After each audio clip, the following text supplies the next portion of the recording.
Daily use English sentences. हुन मूंखे 1 कलाक ताईं इंतज़ार करायो.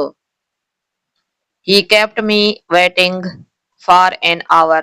अगर फीमेल जी ॻाल्हि हले थी त she pronoun इस्तेमाल कंदासीं यानी हीअं ट्रांसलेट कंदासीं. She kept me waiting for an hour.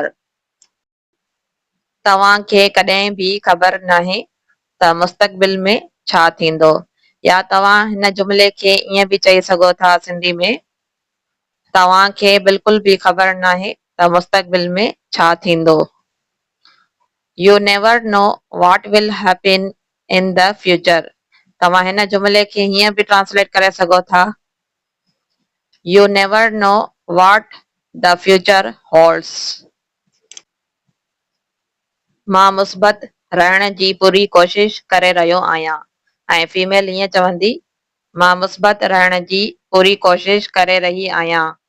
या तव्हां हिन जुमिले खे हीअं बि चई सघो था सिंधी में, मां सुठी सोच रखण जी पूरी कोशिश करे रहियो आहियां. ऐं फीमेल हीअं चवंदी, मां सुठी सोच रखण जी पूरी कोशिश करे रही आहियां.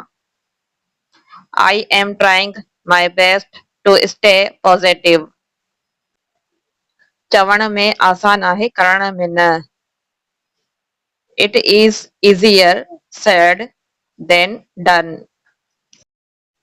Thanks for watching.